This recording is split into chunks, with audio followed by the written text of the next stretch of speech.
Elaine Scarry, a professor of English and American Literature and Language, wrote an essay entitled The Difficulty of Imagining Other People.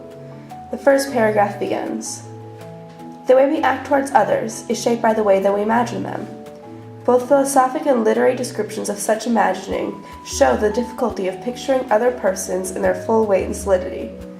That's true even when the person is a friend or acquaintance. The problem is further magnified when the person is a stranger or foreigner." Elaine Scarry argues that it's difficult to imagine other peoples. So, to turn the tables, let's imagine the players in Scarry's argument.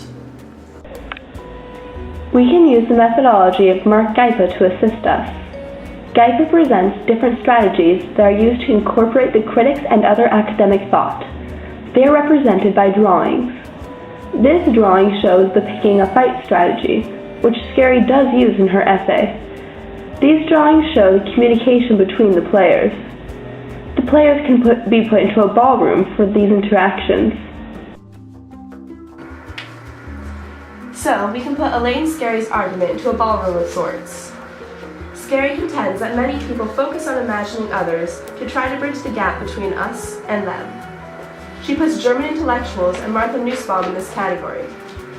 She picks a fight with them.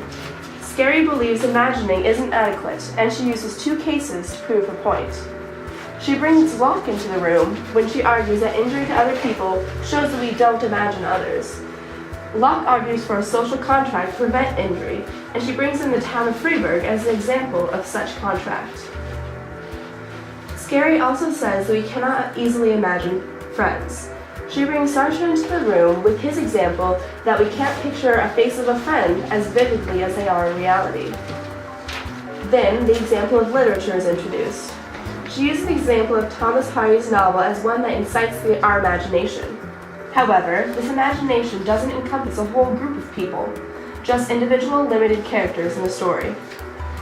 She brings in two examples that successfully imagine a group: Harriet Beecher Stowe's Uncle Tom's Cabin and Ian Forster's Passage to India. These examples are successful because they turn the others into people, not just ideas. While Elaine Scarry believes these examples are rare, we can certainly imagine others. By using Geipa's method of identifying players in an argument, we can successfully imagine them. Locke's concept of social contract can seem impersonal and abstract. However, we can imagine Locke as a tangible human when we use Geipa's method. An other can get a human face.